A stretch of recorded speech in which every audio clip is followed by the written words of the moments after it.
Oh my gosh. Audio is going to be all kinds of messed up tonight. Hopefully, let me know if this is working. It might be super loud. I don't know. I had to revert back to my old mic. The port on my laptop, it's not even, it doesn't appear to be the mic. It's just if anything's plugged into it, it's having issues, which is really weird. And I have absolutely no explanation because nothing's changed. Like this computer just sits here all the time. I don't know what happened.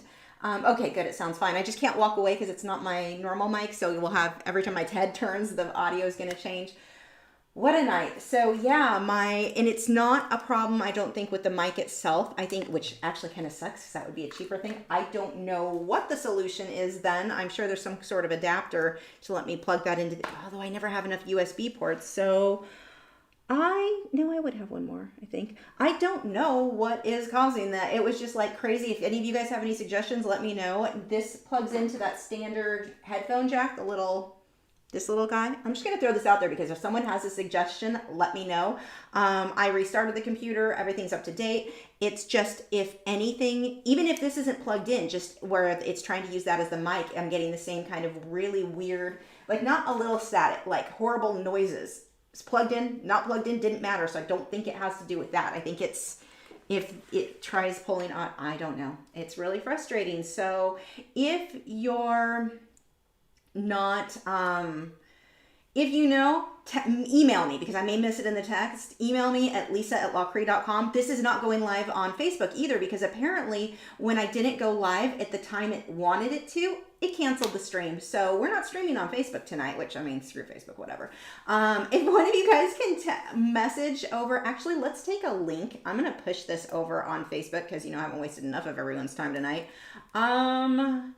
Hold on, I'm going to share this. If one of you guys can share it in the group, I'll share it on my page to let people know that we had to move. Where is my page? My channel. Let's see, let's copy link address, go over to Facebook, post this really quick. Oh my gosh, today has just been, between the accident with the cow and the Roomba. Let's see, where's my page? I don't even know where my page is. Lachri.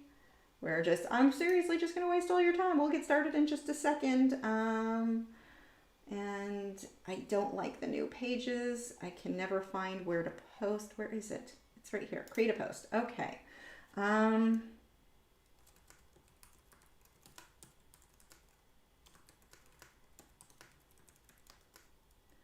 So yeah, it's, I don't know why that is happening. Did you post? Posted. Okay, I've got it on my page. So there we go. We have that done and I think we are good. I don't think it's the gear, Sneaks. It's not, nothing to do with the mic. It's if I plug into the outlet, the, 3.5 M, the jack there, instant horrible static. And I really don't, and even if I'm not plugged into it, even if it's unplugged, I'm getting the same noise. Plugged in, not plugged in makes no difference. That's what makes me think it's not the mic. It's that port on the computer. So I don't know. You'll be able to put 6 items using one USB port on your PC. Oh, okay, I need to look into some stuff with that then. If that may be a workaround. It's weird.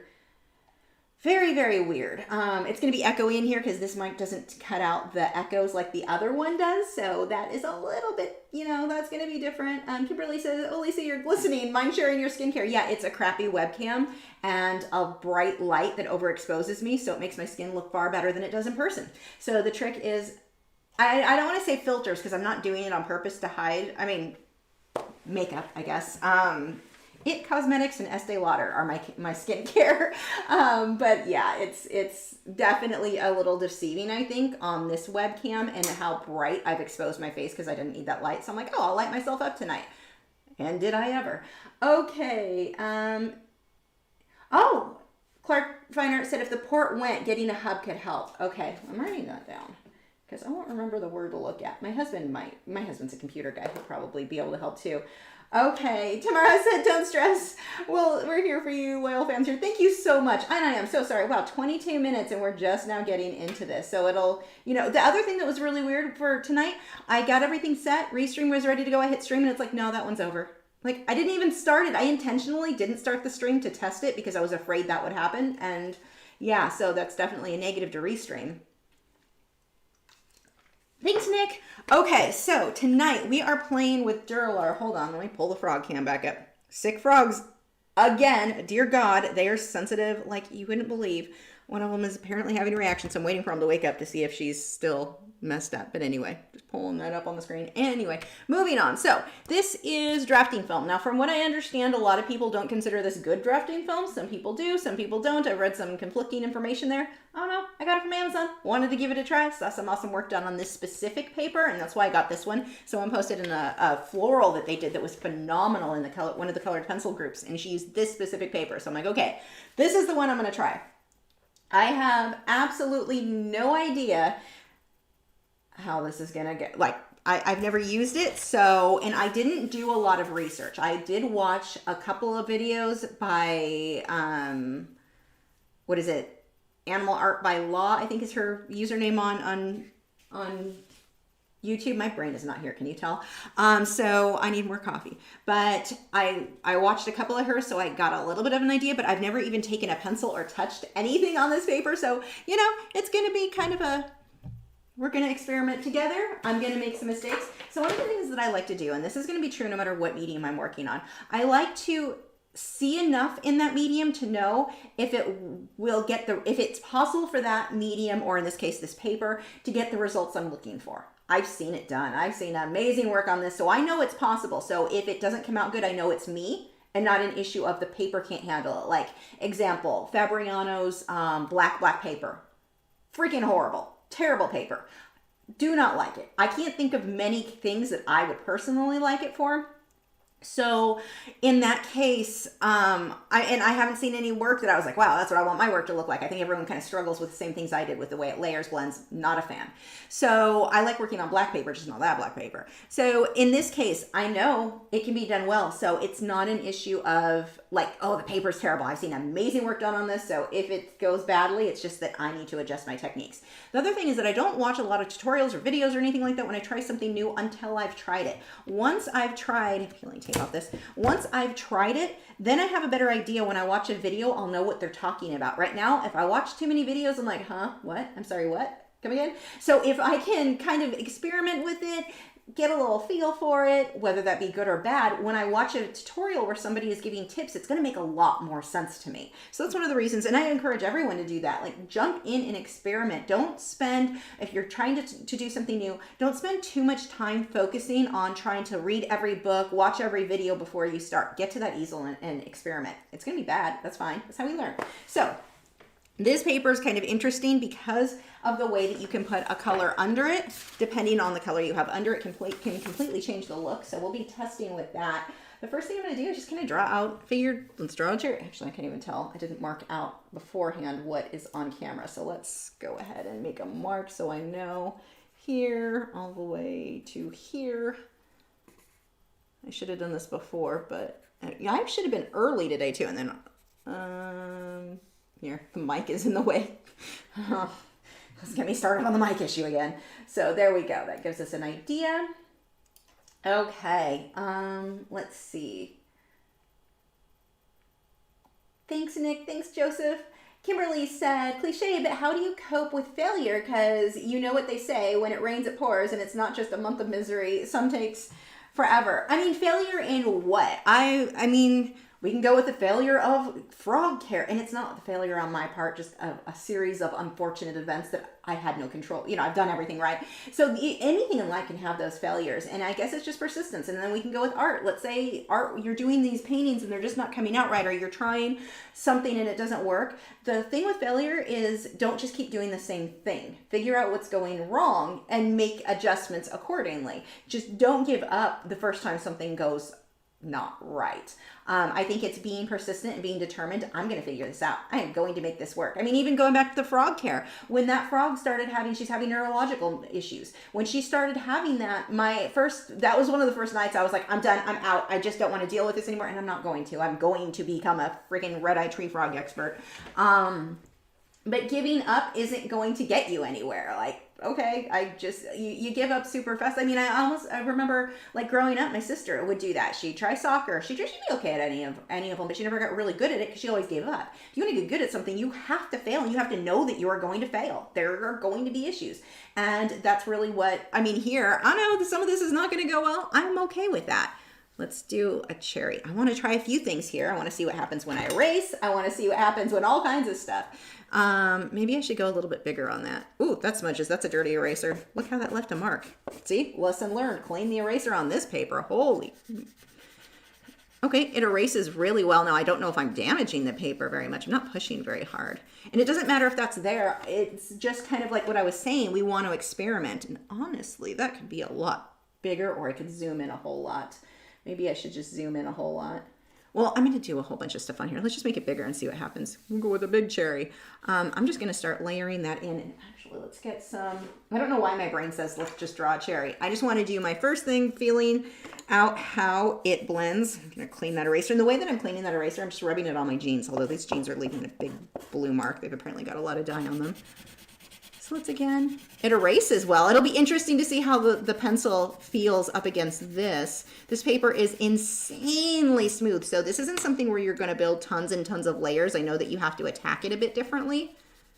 Oh, I should have done grapes instead of this. Maybe I'll do grapes after. This will be my first. Let's do some scribbling and see what happens. Let's see, scrolling. Cat's Art Pig said, I had a terrible time separating my hot press paper I got from Blick. Can you give me some suggestions? What do you mean separating it? I'm not sure what you mean by that, what's going on there. By the way, Mr. Clean, magic eraser is truly magic on drafting film. See, if I had my good mic, I would take you guys with me and we'd go I have that here, so a good tip. I did read that somewhere else, but I forgot about that tip, so that's a good one. So you can work on both sides. This is matte on both sides, so you can work both ways. I probably should have gotten a reference photo out. Well, I'm using my Polychromos here, and I'm just going over this. I don't care if this looks good. Again, I just want to kind of play with it. Now, some people, when they do start with a new medium, they'll start with like color charts and little, blending a box, whatever. You can do whatever you want, but I usually like when I'm starting something new, like the watercolor, I like to jump into my first project. Let's just make something. I feel like I learn a whole lot more doing that. This definitely hits the paper different where I use the eraser. It's not, you can almost see where I erased it. See how it's not sticking? That's interesting. So it did something to the paper. I don't know how careful I need to be as far as my brush strokes. I know you pretty much burnish. I don't think you can use OMS at all on this. Does anyone know? I mean, would you need to? I think you just burnish. So after I do this scribble, I'm going to try doing a couple of grapes and actually make an attempt to make them look good. And my reference photo for that is going to be one of our old paintings because it's behind me and easy for me to go grab. So yeah, maybe using good techniques will be a big bonus here. The techniques I'm not using because this is a hot freaking mess. Kimberly said, I'm rewatching Gilmore Girls and I'm on Lorelei's graduation from business class episode 2. Oh boy, this episode, it's impossible not to cry. That was the most random bit of information. I don't know what to do with that. I didn't really get that far into Gilmore Girls. It got to the point where the characters, once the girl, I forget her name, Rory went to college, like she just was kind of, I just remember thinking, you're kind of a terrible person. Like, I'm not a huge fan of yours. But I don't remember why I thought that. I just remember thinking, I just don't really like these people. Like, I wouldn't want to be their friend. But I don't even remember why that was. I felt that way. Let's see. Kelly said, I experimented using OMS on drafting film. Doesn't work. It lifts the pencil completely. Interesting. Does it damage the paper? Could you use that as just like an erasing method? Clark Fine Art said, speaking of using a magic eraser, you can cut a piece of one, wet it, and erase areas or lift color of watercolor paintings. Oh, I am going to have to experiment with that for sure. Passion for Art with Tammy said, if you use OMS, the area you erased will clean it up so it will take colored pencil again. Okay, that we may have to do a little bit of experimenting on that then. Okay, yes, sharpened pencil coming out way better. It is smoothing that out quite a bit. I want to experiment too with the oil-based pencils versus wax-based and see what happens and just kind of play with. This was going to be a cherry. Now I'm just fading color. But look at how this is where I erased with the Faber-Castell Perfection eraser, which is my normal eraser for colored pencil. It's not sticking there. That's good to know. Like, I guess, could I push hard? It's really just not sticking. That's interesting. It did something to the paper where it doesn't want to stick there. Huh. Do other erasers do that? Let's find out. Do I have another eraser over here? So this is kind of this is how I get started with a new medium. It's let's find out. What will happen if I do that? Let's find out. I think it's important as an artist to have that attitude about everything, especially when you're learning something new. But experiment. See what happens. And I know it's easy to get in the mindset of, but I don't want to mess it up. I don't want to waste the paper. Wouldn't you rather waste this paper than waste the one you spent a lot of time on your, like, a major project with? I know I would. I don't have an eraser in there. Where are my erasers? Oh, got some over here. Let's see what happens with a normal eraser. It erases really well with that. So a normal eraser, it sticks just fine. I'm going to say that the Faber-Castell ink eraser that we would use on like a hot press watercolor paper or Canson Mytens, that's going to be a big, huge freaking nope on this. Look at how, can you see this? Like that light area? I'm going over it the same as I am on the outside, but it's not sticking. Like it kind of shows up, but not the same. Like it's just not picking up. It feels this, ooh, that's smudged out. I wonder then, what happens if we take a blending tool? Do I have one over here? I should have one somewhere. Sure, let's try you. It'll be dirty because it's got other crap on it, but by adding pressure, that smooths that out really nicely. It's got graphite on it though, so it's leaving a bit of smudges on there. So now we know this kind of blends nicely. Interesting. So let's try, I want to see how much it lifts with the OMS. This is fun. I'm having a blast experimenting with this. Oh, one of the frogs is up. Let's see. Oh, good. You guys are giving me tips. Let me scroll back up. Kimberly says, I know Rory was supposed to be bound for greatness, but she turned out bad. I don't even know where they ended up. After she went to college and she just seemed like at that point, she was kind of a terrible, like I was like, yeah, I'm out. I'm bored with this. Martin Fine Art said, I've done that with an eraser too. You can't push too hard with an eraser or it'll actually remove part of the surface. Lesson learned the hard way. In the middle of a commission. Oh gosh. See, that's why I want to find that stuff out now. I'm not worried about making a mistake now or something going bad. I want to find out now because I do want to do a very serious project and I'll be doing that on very, very soon. Like a full, something with animal and an animal with fur. I want to make sure I get some of these wrinkles out of the way before I start something that I'm putting a lot of time with because, oh my gosh, that would have sucked if I did that on something real. Where's my OMS? Let's see. Okay, I'm going to see how much this lifts. There's a couple of things I want to try on this. See, I wasn't sure. I kind of suspected that the OMS would damage the paper. I almost wondered if, and I know they're different chemicals, but nail polish remover, if you get that on, which is funny because the plastic holders for my nail stamping plates, if you get nail polish remover on that, they warp. You just ruin the whole holder, which is kind of weird because, like, you think those things would go together or they'd use products that could be used together. Nope. So, let's see how much. Kind of just spreading the pink. I want to see if I can fix the center.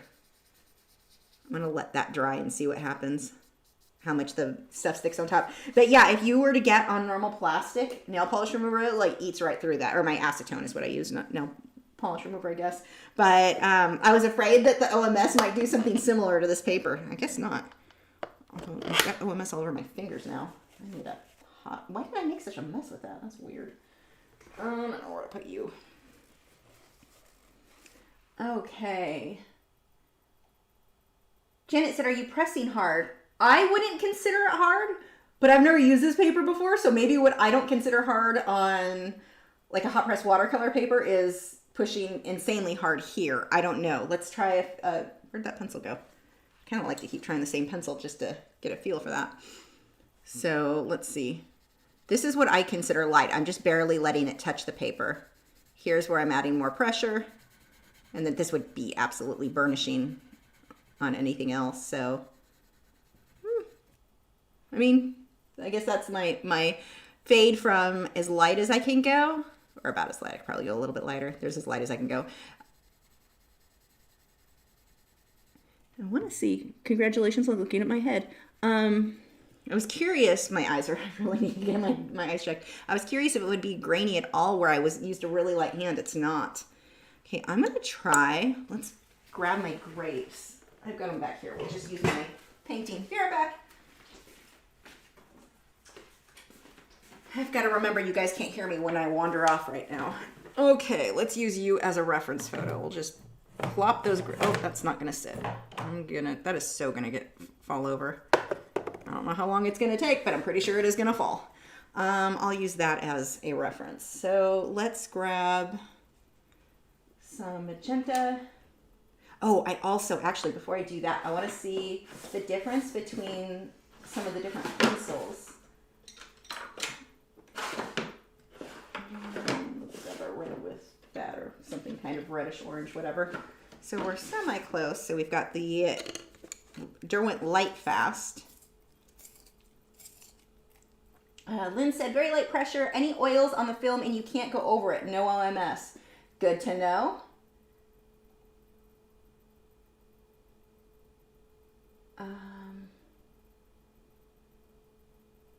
Yeah, it's funny. Carolyn was talking about, let's say magic erasers are made from melamine, the worst type of WHMIS. I don't know what that is. Considers it hazardous in the workforce.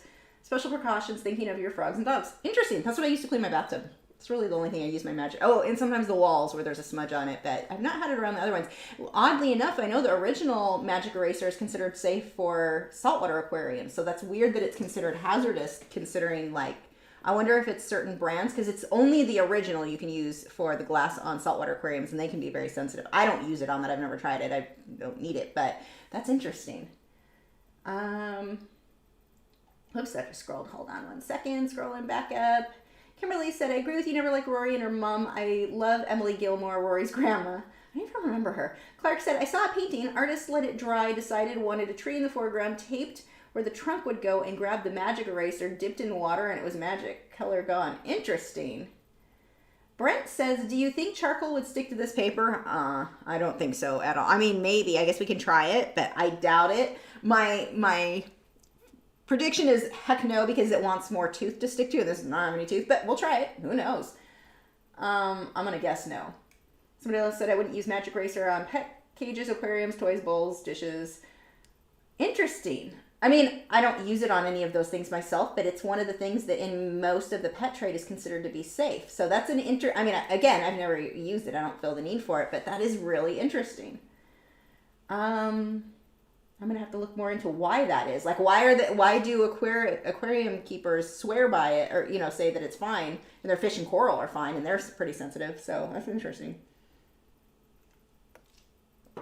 How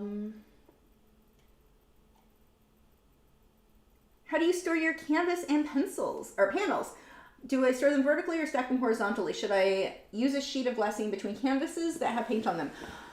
Glassine is a good idea, or I have felt fabric in between mine, or they're like I made a case that they're in. Not necessarily archival though, but the paint, once it's done, it seems, I've not had any issues, but glassine would be the safest bet for sure.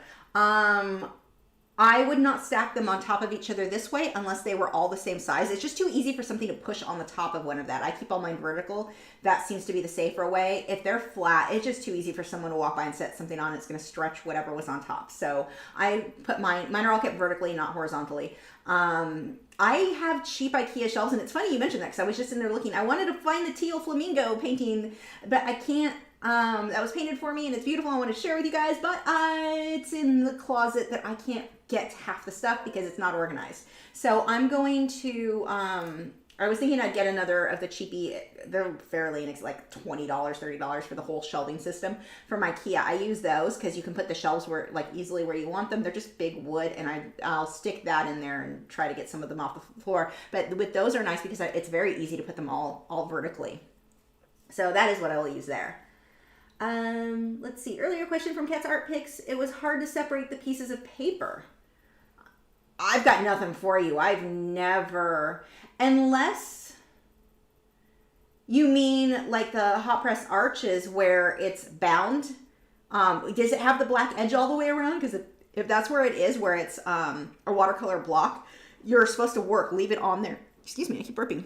Leave it on there, and then you just take a palette knife. If you look at the top of the paper, there's a little like divot, a little hole where there's no black. Stick your palette knife, not a knife, not an X-Acto knife, a palette knife only. Stick that in there, and then you'll slide it all the way around, and that's how you get that out. I'm thinking that's probably what you're talking about, but in that case, you don't remove it until you're done with the painting. Leave it there. That's so that you don't have to tape it down, which is pretty cool. Do I still go to Sephora? I've never really gone to Sephora. Sephora's never really been. Ulta I went to, but lately I've just been buying directly from the companies like Estee Lauder. Going straight to them. They have better deals sometimes than anything Ulta has. So like I just got a huge thing of who's sleeping in their dreams. I just got a huge thing of my face lotion. I forget which one it is that I use. It's stupid expensive, but I got a big one it was on sale with their discount. I got it less than the small one I get from Ulta, and Ulta doesn't even carry that big one. So, let's see. I haven't been into an Ulta in, God, a year. Let's see. Is it like working with tracing paper? Not at all. This is super, super smooth. So let's actually, while I ramble, this is Scarlet by Derwent Lightfast. Ooh.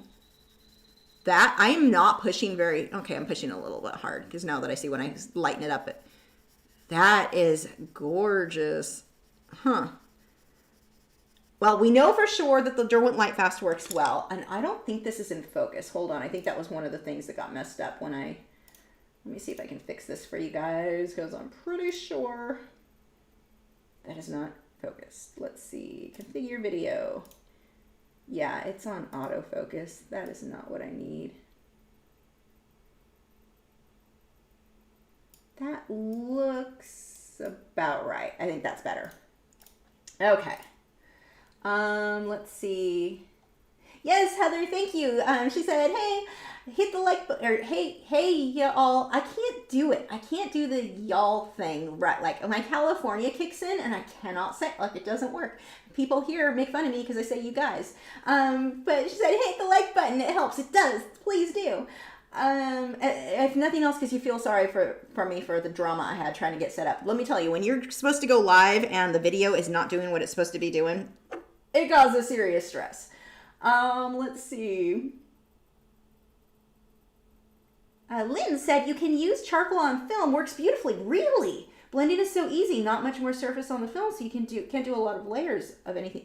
That is interesting. Okay, I'm kind of excited. Like I seriously just got goosebumps. I'm such a dork. I'm seriously excited to try that. That sounds fun.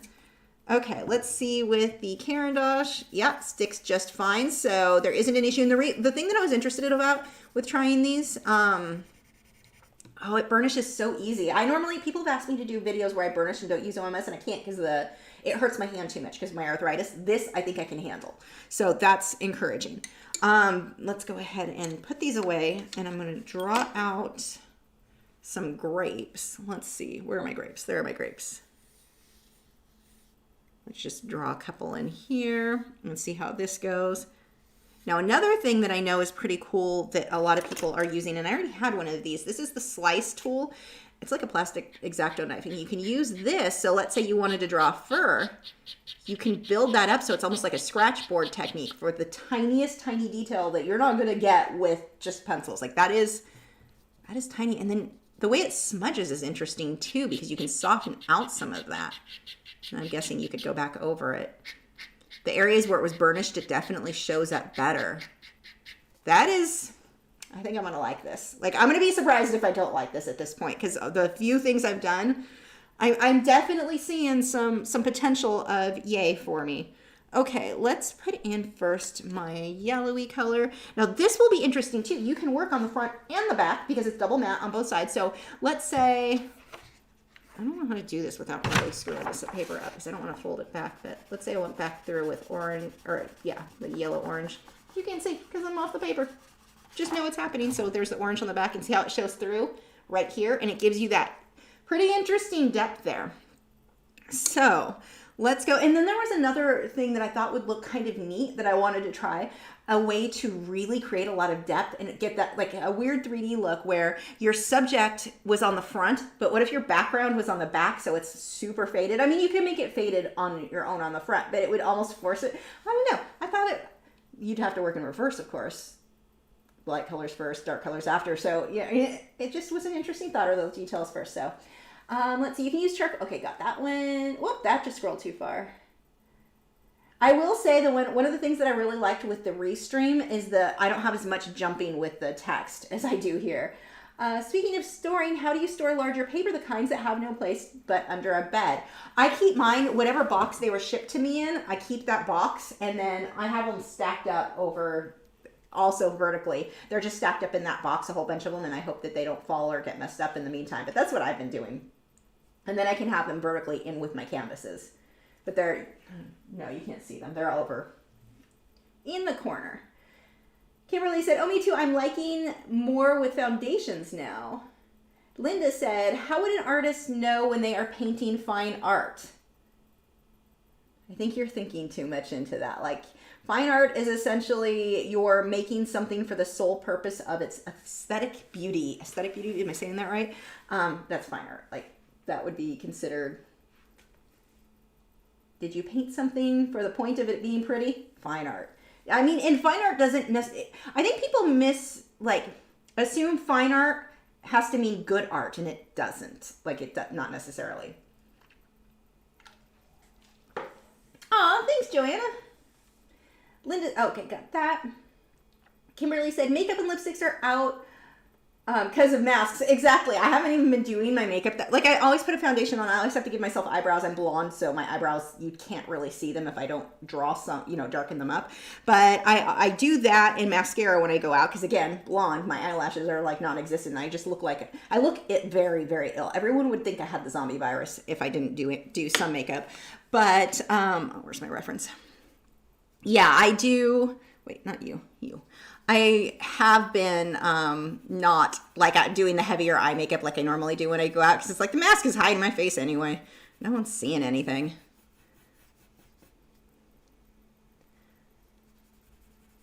I'm thoroughly enjoying, because I like to people watch and people judge. I wouldn't say it to somebody's face. I don't want to make anyone feel bad, but the mask, when me and my husband, whenever we were like, oh my gosh, did you see what she was wearing? Like, no one can see that you said that. And we say it low enough, no one's going to hear it. I've been enjoying that aspect of the mask world. Because some stuff that you see people doing in public, maybe they're thinking it's a mask and I don't care. But some of the styles that are in style right now really get me, where I'm like, what? Why is that a thing? Let's see.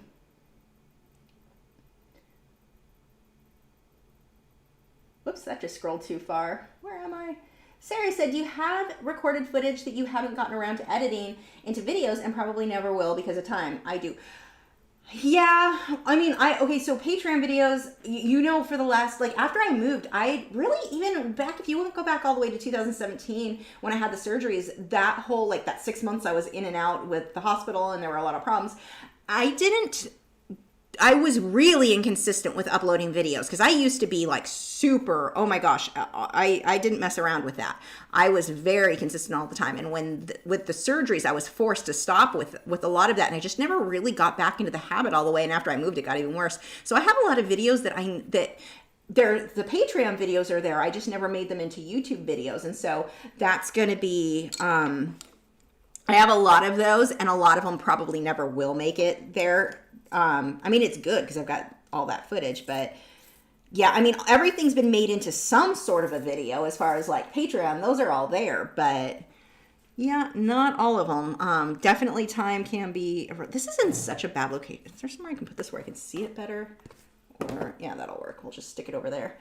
Sorry, you guys can't see my grape. This is what I'm looking at, just kind of as whoa, that color looks terrible. Holy crap, that's bad. It looks so pretty in person, and that is not what that looks like. But anyway, I'm just kind of loosely looking at these three grapes.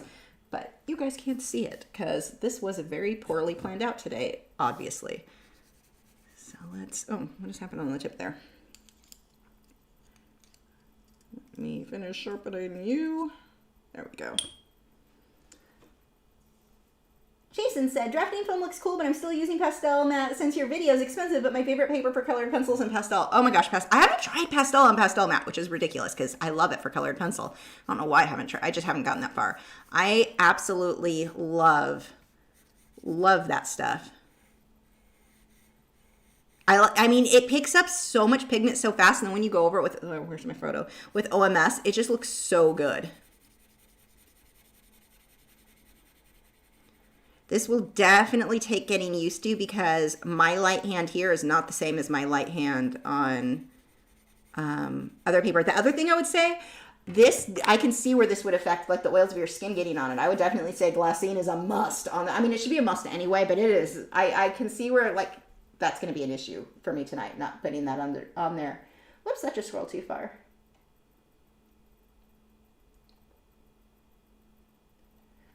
Suzanne said, definition of fine art, an activity requiring great skill or accomplishment. The fine art of drinking tequila. How funny is that? So again, the definition is going to be different depending on where you get that thing. Like one of the definitions is something along the lines of creating something for the sole purpose of it being beautiful, like aesthetically pleasing or beautiful. I forget which definition that comes from.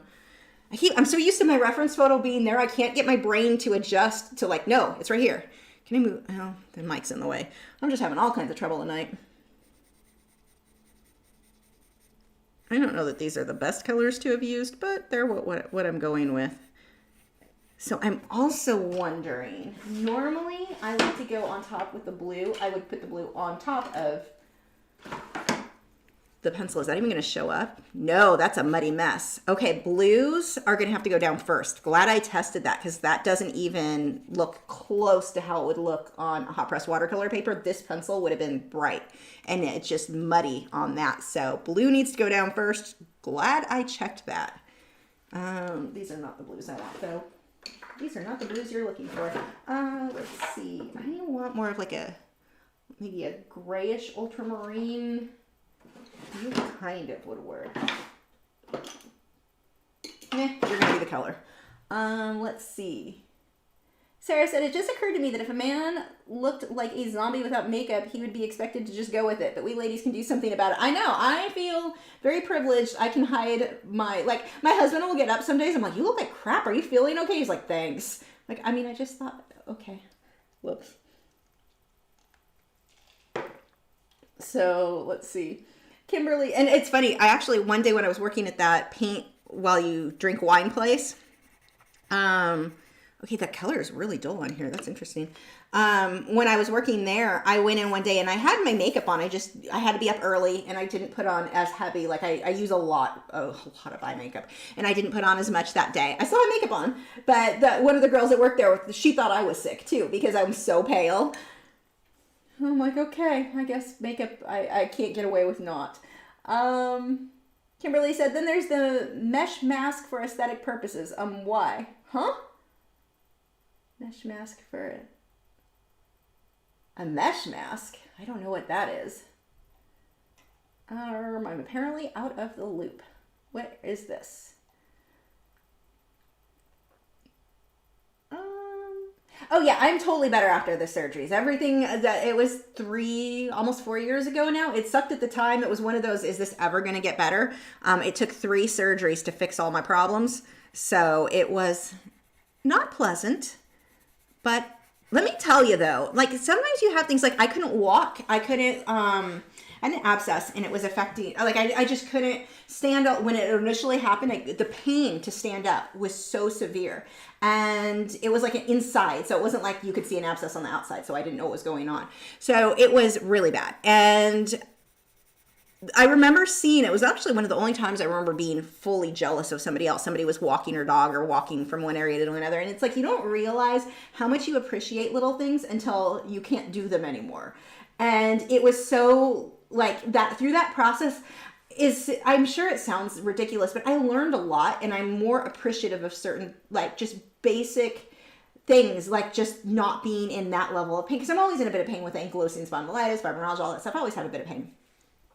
That was like, oh my gosh, it was unbearable. And so it's like you really, when you go through something like that and you're in pain for that long, when you finally get through it, you sure learn to appreciate when you don't feel pain as much. Or, I mean, I have to say as much, because like I said, I've always got that, but it sucked at the time, but I also don't I'm not unhappy that it happened, because I almost feel like I'm happier now, knowing how, like, things could always be a lot worse. I could always be in a lot more pain. That sounds terrible, but it's true. Let's see. Phyllis said, my husband and I do that too. I believe some people don't have mirrors in their house. Some color combinations of clothes are just yikes. It's interesting too. Like, now, I'm not even going to go there, because one of you guys might wear this and think it's the cutest thing in the world, even though I think it's meant for toddlers. But, like, just some of the stuff, I'm like, I don't know. That doesn't look cute on anybody. Like, it doesn't even matter how cute your figure is. That doesn't look cute.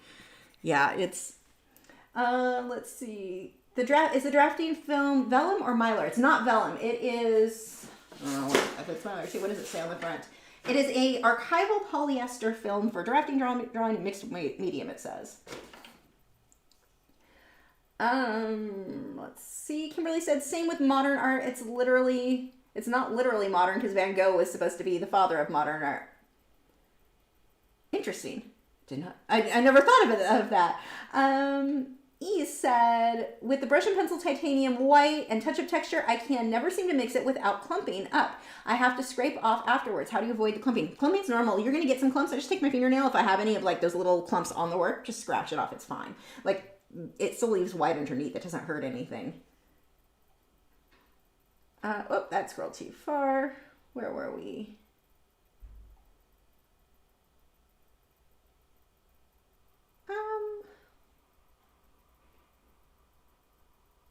And here we go. Sarah said, someone once asked me if I'm a contemporary artist. Strictly speaking, contemporary just means happening right now, but the person obviously had a different definition in mind. Isn't it funny? Like, words that they can mean so many different things to so many people.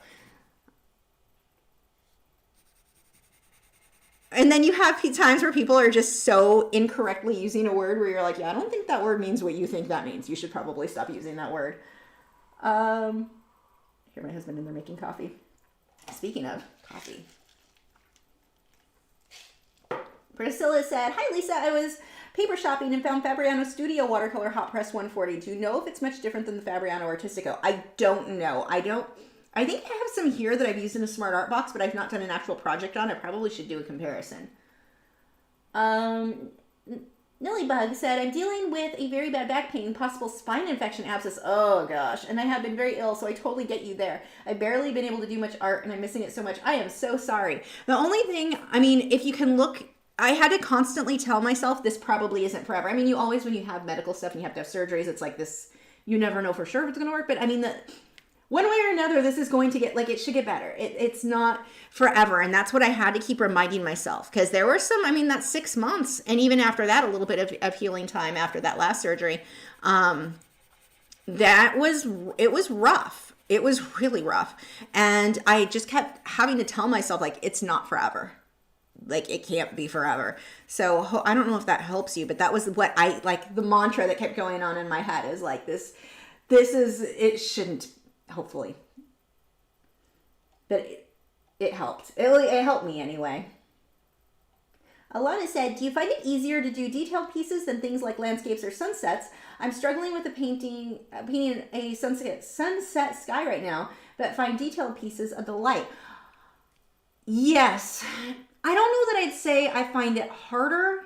I don't find them that enjoyable. Like, actually, I like painting skies, but the detail is what I enjoy for sure. So yeah, like kinda is that's my answer. Kinda. It definitely, I don't have as much practice with them. That's for sure. Let's see. Rick said, is it drafting? Okay, got that one. Kimberly said, gosh, yeah, when somebody uses contemporary, most would be intimidated and elitist. Linda said, thank you. I had someone ask me if I was a fine art painter, and I had no idea how to answer that. By the way, I love your content. Thank you. Yeah, I don't know what the, maybe one of you guys can tell me, what is the difference between Mylar and Polymer? I have no, I don't know science things at all. So we need to see if this is the messed up frog or not. One of the frogs is hanging, oh, they're both up. I'm watching to see if she's still jerking really bad. It's really weird. The frog that's not doing well, that's having like post issues with the dewormer, when she sits still, I've been telling Nick about this. Nick knows all about it. When she's still, she's totally fine. Looks totally normal, sits up. She's not weak. She sleeps normal, tucks her feet in. When they're weak, they don't really tuck their feet in all the way. She sticks to the glass just fine. When they're weak, they just sit on the floor. She does everything good. She tries to eat, but as soon as she starts to move, her limbs are not doing what she wants them to, and they're all over. She's flopping all over the place, and she'll stop. And when she stops moving, the flailing around stops. But she's right now trying to get, like, watching crickets. I just put a ton of crickets in that bowl. I'm hoping that let's try this. That looks pretty. I'm hoping that she will, with enough crickets, like when I've seen her try to eat, she's like an inch away from the cricket she went for. That could be a problem, but it's weird. It is the weirdest thing. So she's not weak at all. She just can't control her limbs. She can control them to an extent, I guess. It has been, yeah. So I ended up ordering, so I have found a breeder that I want to go with that has, we'll talk about frogs while I sketch in this, that has color morphs. She's got purple and the albinos. I really wanted an albino red-eyed tree frog. The regular red-eyed tree frogs are the prettiest, but I want 4 in the big vivarium. Now if she is permanently disabled like this, she's going to stay in a smaller one because it's safer. I mean, I'll do what I can for her for, whatever age she needs.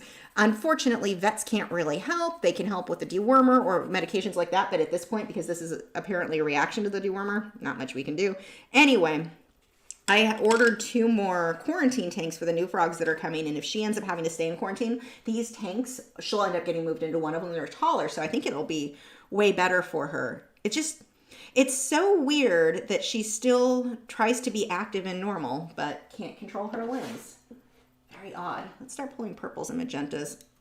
I'm just going to see how stuff blends together. I am finding some of these pencils are very dull in color compared. Okay, that one's not dull at all. That is really dark. This is the Violet by Derwent Lightfast. That color is pure. Oh my gosh, that is a pretty purple. Like that I'm barely pushing. Look how much that comes out on here. This paper I think is going to be, and it's kind of fast. I mean, if I were focusing on what I was doing and not rambling about frogs, it would be fast. I suspect this is going to be really nice. How does this layer over it? For somebody who doesn't want to do a million layers, who still wants smooth blending. It's a little bit more, I mean, you blend, but it's a little bit more just put the right color in the right place. I think you're going to get some different results. She is not flopping around as much. I'm hoping she's doing better tonight. I'm watching. If you haven't been around long, I have my frogs. I'm watching them on their night cam. Like the fine details, this gets tiny little details really easily, which we all know I definitely enjoy.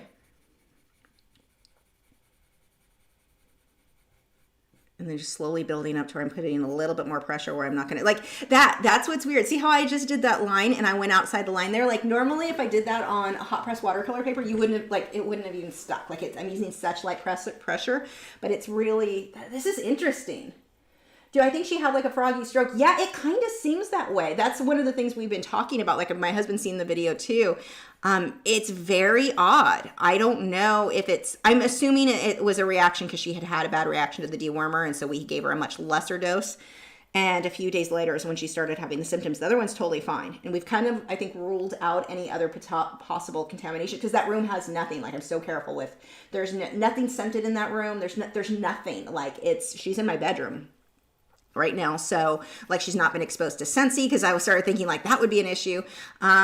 There's nothing anywhere near her. So, and like I said, the other one is completely fine. Okay. Ooh, that's pretty. This on top of that purple. So this is layer 3. I think I'm going to like this paper a lot. Like I see it's going to take some getting used to. So yeah, we don't know what happened, and I don't know if it's something that she's gonna get better from. I'm losing hope day by day. She doesn't seem to, like, every day there's no improvement. It's like, yeah, it's not getting better. But she keeps trying to eat, and as long as she keeps trying to eat, I'll do what I need for her. It's gonna be an issue of if she can catch the food. So she's, thank God, luckily I have them trained to eat crickets out of a bowl. So she knows that, like, her brain function is there. She knows, go to that bowl for the crickets. And that's what she's still been doing. And she'll flop in. She squishes a lot of them because she just kind of flops in. I don't know if she's able to, if she's catching them. So that'll be the thing. As long as she doesn't end up starving, I'm not going to let her suffer like that.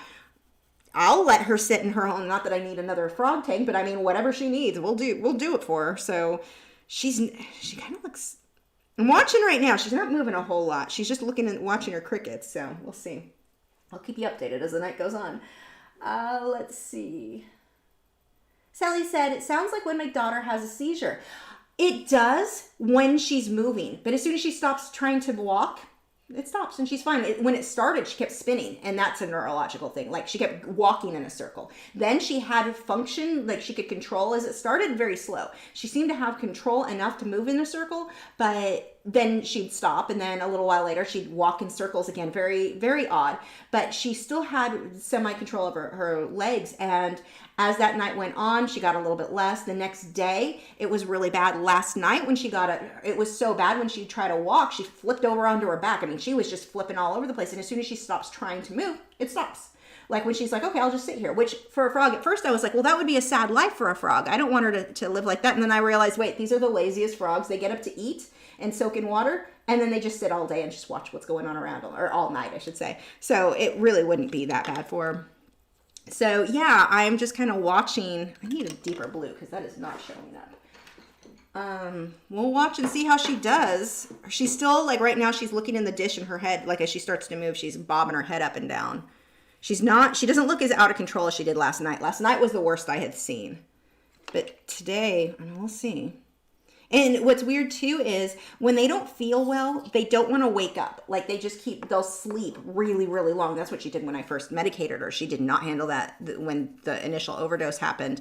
And by the way, I'm not just treating my frogs on my own. I am working with a vet. It's just they're frogs, and there's, it's kind of trial and error, unfortunately. There's not a lot of information on frog care. So I don't want people to think I'm just being irresponsible here. But do I have any blending tools that are not? I want to try something. All of mine have graphite on them, so they're really dirty. So that won't be. Maybe a Q-tip. I kind of want to see what would happen if I smudge that. I don't think I have any up here though. Oh well. So anyway, yeah. It's been. I'm watching her. We'll see if she can eat. She can live. She's not weak. That's the weird thing. Like, she's still waking up normal. She's trying to go about her day like she normally does. Same patterns of her normal stuff. So it's like her brain is working. It's not like when the initial ones that got sick with the parasite, the problems that they had, she's not having any of that. Her strength is there. Just, she can't control her limbs.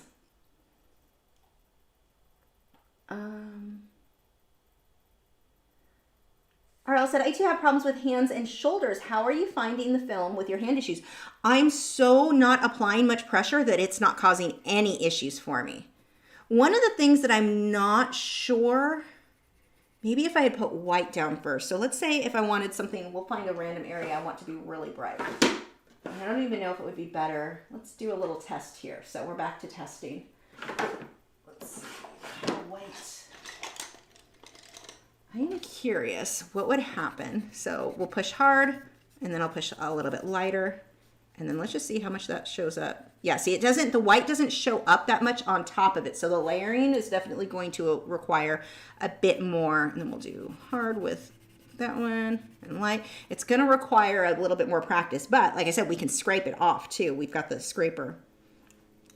So what I want to see is when we put that down, what happens if we go on top? Okay, so if you put the white down, look at how that it skips the area. It's a little bit there, but not much. There's where it's lighter. Pushing hard or burnishing with the white, and it looks like it's a little bit better with the Derwent drawing than the white stayed in place more with the Derwent drawing than it did with the Caran d'Ache Luminance. So that's interesting. I'll have to adjust technique a little bit there to leave the white showing where I want it. I mean, I'm guessing Touch of Texture Titanium White could probably get highlights on top too. I need a different red. Let's go with the Caran d'Ache red. I mean, while we're experimenting. Will you work? Yeah, sure. Nikki said, if you don't have the color you need, high fluid acrylic when using the airbrush, can you use hard body acrylics if you thin them down with water with an airbrush? Oh, I have thinned my acrylics. I do Liquitex Basics would be a better choice, like something that's already thin. The thinner it is, the better. But yeah, you can take your heavy body and thin it with water and use that. You want to mix it so that it's about the consistency of milk. The thing is, when you do it that way, it's not going to dry quite as fast as your actual fluid. Whatever ingredients are different, it's not going to dry as fast. So you have to be careful with that. You'll have to stop and take the hairdryer to it a little bit more often in between layers, or it will start to run. But yeah, no, you can use water and thin that down. That is a way to go. You have to really make sure it's blended well, or mixed really well. Otherwise, oh, that Caran d'Ache goes on there nice. Otherwise, you're going to have chunks. It'll clog the airbrush. So it's kind of a pain. Is it worth it? In most cases, I think no. But I used to do it a lot, so it does work. You'll probably, if you don't mix it really well, it will leave chunks in, or clog the airbrush. Oh, thank you, Carla, for the super chat. Oh, I have goosebumps. Thank you. That is so sweet. And I'm not going to cry. I'm going to handle myself today. I'm working on it. Sarah said, what do you think is the future of Friday live streams after life returns to normal? I may keep them.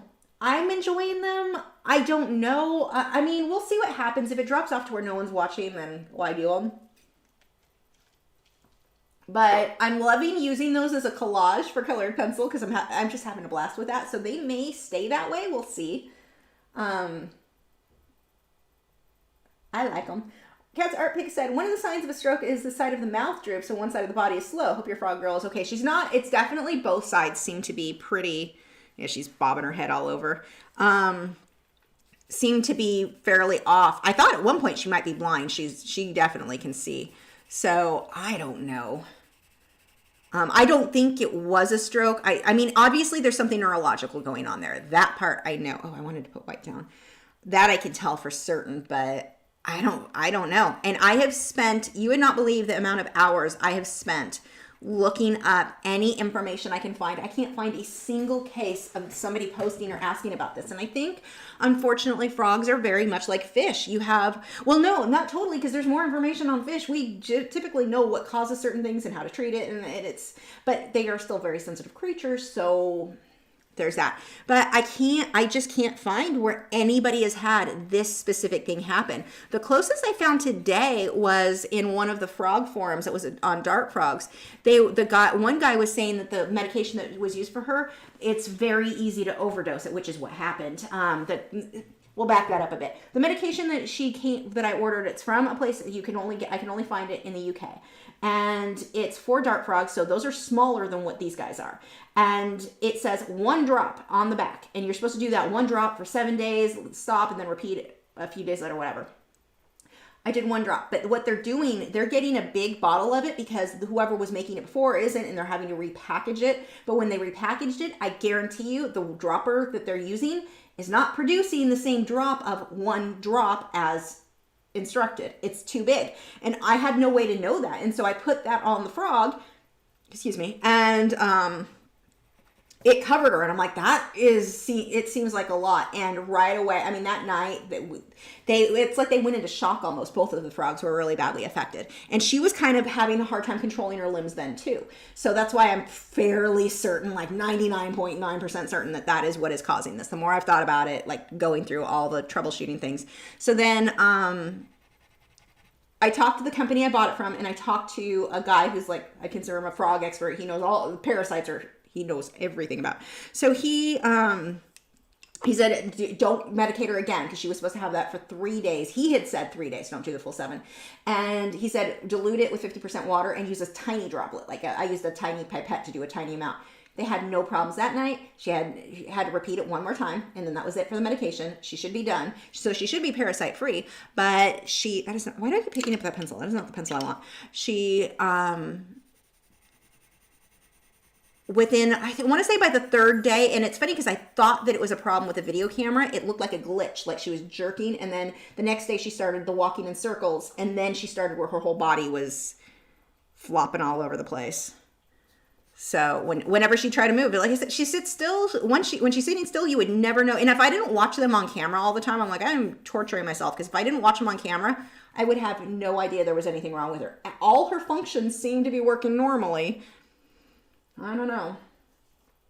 Is Aquashella still up? It is. And they are planning, we'll see how things go. They're planning for Chicago, Florida, and Texas. I will be at the one in Texas. I think that was in the fall. So I am planning to do that, and really hoping that everything works out so that can happen, because yes, that is a very fun event. These colors are, I don't know if I would do grapes with this again. It's kind of, ooh, that layer is nice. It's kind of an interesting layering thing, but like I said, we're just experimenting. It feels very elementary. Let's layer over that a bit more. I'm going to go through this a little bit more quickly. So it's definitely going to be hard, like thinking of just the layering process. My brain is going to have to look at this a lot differently than what I'm used to doing.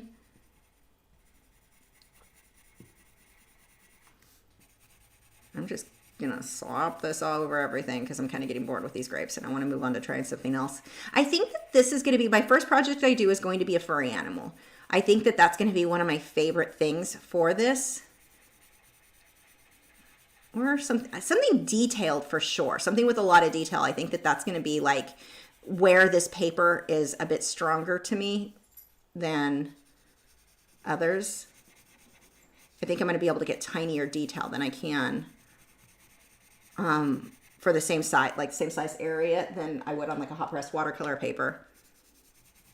But it's different like here where I would normally have layered this yellowy orange. That yellowy orange looks like crap. It is not the choice. I will definitely keep a scratch piece of paper to see what things look like because they look very different than what I would experience on another type. Like that yellow orange, oh, Sushi's screaming his head off in the other room. That is definitely not a cute look, but I can burnish another one over it.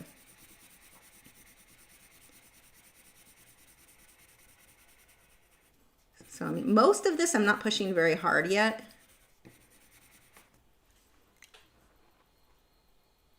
Let's see. Joanna said, "Sweetie, you've done more for the frogs than anyone I've ever seen. Let's hold tight and see if she pulls through." Thank you. Hi, Carla. What magic water you're drinking? Coffee? Coffee? I mean, I call coffee, it's pumpkin spice, so pretty thing magical. Iced too. Can the focus be fixed? It's blurry. Let me see. Check to your settings. I mean, it's a webcam, so they're not amazing. Actually, let me pull that, zoom in a bit more. And check your settings, though, because YouTube, especially if you're on a mobile device, likes to set the frame, or not the frame rate, the thing really low to like 144. I've been noticing that a lot and it looks terrible. So it may be something that you can fix your settings and up it as high as it'll go. Let's see, focus. Let's zoom in a little bit more. Nope, that's blurry. That's blurry. Other way. Yeah, that looks about right. That is as good as that is going to get. Kimberly said, "I agree with you, Lisa. Taylor Nicole Dean planned on quitting YouTube because viewers' drama channel were too critical and always on her neck. So sad." Yeah, that's definitely a thing. I just don't. I'm gonna figure out how to do well with them. So that was the other story I started. I found a breeder. So instead of going to a larger, and the place, I got them from Josh's Frogs. That is a breeder. They breed them themselves. Everything I have is captive bred. So they shouldn't have come with parasites. That is not what you would expect from Josh's Frogs. So, which they're like, well, ours are fine.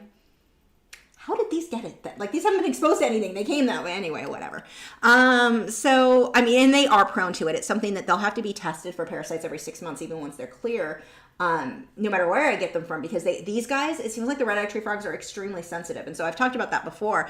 They tend to, most things when you look online say they have a life expectancy of like 5 years. Well, apparently that's not true. They can live 15, 16 years, no problem, if you keep up on the deworming, because that's what they seem to be way more sensitive than other frogs to that. So that is something that I'm definitely going to keep up on testing. And we'll see how that goes. But I found a breeder who has a really good reputation. She actually has videos here. It's JJ the Frog Girl, or if you just get Frog Girl, she's got some stuff on treating and medicating frogs and stuff. So I've got her albinos are babies still. They're not old enough to move. So she's holding that one, and then a purple morph and I wanted different colors so I can easily, and this sounds ridiculous because I actually think the green ones are the prettiest, but I can't tell mine apart anymore. They're the same size. I can't tell which is which until this one's flopping around. So that sounds terrible. So this way, with the different color morphs, I'll be able to tell who's who, and it'll be easier to keep up on that for sure. But yeah, I am determined to learn all the things. I guess in the 3 months I've had them now, I have learned a whole heck of a lot. I had a White's tree frog. They are not as sensitive. Like, I never had any of these problems with rib. I had rib for 12 years. So yeah, this has been, I knew that they were more sensitive going in. I knew that they were more of a challenge. I didn't think they were going to be this, because I did so much research. I'm like, okay, if I do all the research and I do everything right, then I shouldn't have the problems that people, nope, there is a learning thing. Witty Roan said, would you consider trying gesso board someday? Yes, I have some here. I just never use it. But yes. Have I tried the Caradosh Museum watercolors? Yeah, the Museum Aquarels, the pencils, I freaking love them. Absolutely love them. I'm loving my Schmincke watercolor pans more, I will say that, but I think eventually I'll end up I'll mix my watercolor pencils and pans and take advantage of both. I think that they will work great together. But yeah, I have and love them. I have some videos with them. Sarah said, I'm for continuing Friday live streams. Yay! Tammy said, White Stabilo is wonderful for highlights and bright white areas on drafting film. Let me write that down. We'll add that to my things to order. You guys are getting expensive, by the way. I know you guys have accused me of being expensive for you. Written down, I will order. I have ordered so many things this weekend that you guys recommended, from paintbrushes to white gouache to, like, oh my gosh, my watercolor, all this stuff has been I ordered some oil paints and some other things too, but yeah, you guys are getting expensive.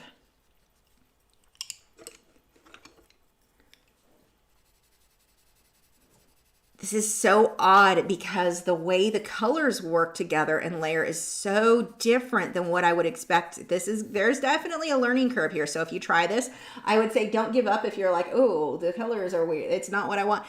It's going to take I can already tell this will take some getting used to what happens with different colors in a way that I wouldn't have before. I've got a purple in there. Does that lift really well? Yeah, kind of. I don't know where oh wait, actually I think I do. Where's my good eraser?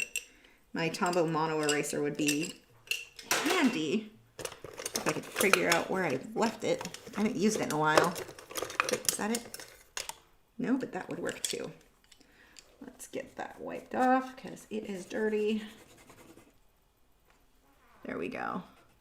Oh my gosh, I think the Tombow Mono eraser, I need to find that because I just solved the white highlight issue. Wow. That really, does it go over nicely? Yep. Just do not use that. I think would be one of the biggest things I've learned tonight. Do not use the Faber-Castell ink eraser. It does not work on this paper, but that was just a normal, which is the Tough Stuff eraser stick from Stanford. Wow. Okay, that's freaking awesome. I'm kind of goosebumps again because I can already, I see so much potential where this is going to be really fun to work on. It almost feels like a slightly different medium because it is so different than working, whether it be sanded paper or, wow, this is fun. Okay, I want magenta. I need a magenta. What do I have? I'm just grabbing colors. Let's, whoop, that just scrolled too far. Where were we? Rose said, "What is drafting film? I never heard of it before." It's like it's a sheet of plastic essentially. It's translucent, so depending on, like, let's see, if I put a different color behind it, that looks completely like it changes. Oh, whoa, that white really stands out nicely against the light, doesn't it? So yeah, it's a thin sheet of archival plastic, I guess. Hi, Kirsty. So I haven't been able to catch a live stream for a while. I'm glad you're here.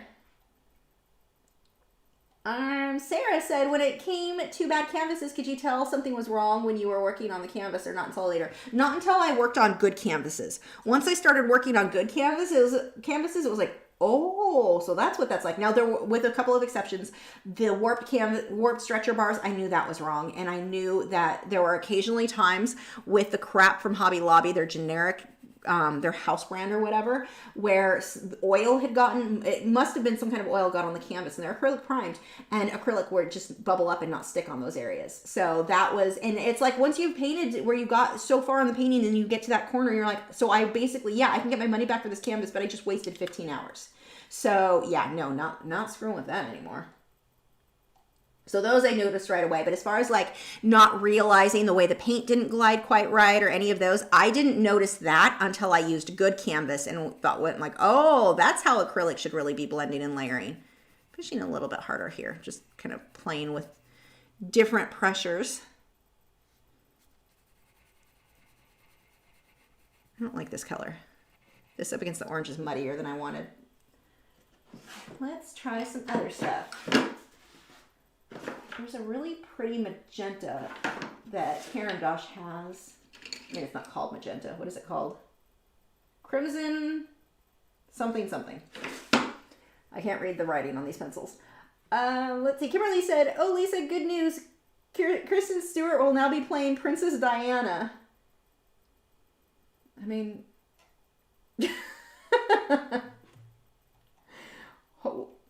So many comments that I'm thinking of that are just inappropriate. I keep stopping myself like, no, don't say it. Don't say it, Lisa. Susan said, at this rate, you can sell your red fry tree frog knowledge to Smithsonian National Zoo.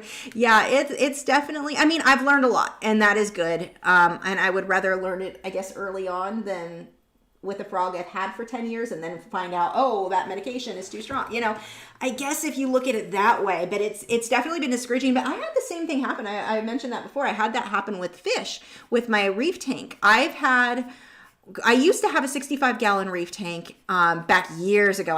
It started with a 40-gallon in 1995, and then I had that. I upgraded eventually to the 65, and I had that till about 2005. So I had it for about 10 years. At one point down the line, I was away for the weekend, and for some reason it always happens when you're away from the weekend. Tank crashed, lost everything in that tank. So coral, fish, everything.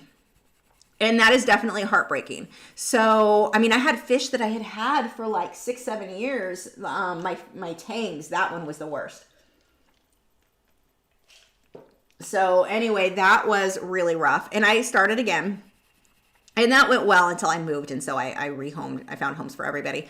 But when I got back into reef keeping, I got the small nano tank. And the fish that I bought, it came as a complete, like I bought it all together. They had Brooklinella, which is a really bad parasite. So what I didn't know, we didn't have the problems with parasites back in the late 90s and early 2000s that we do now. The parasites have become like a real, like it's crazy how bad the parasites are with a lot of the reef tanks now compared to what you used to have.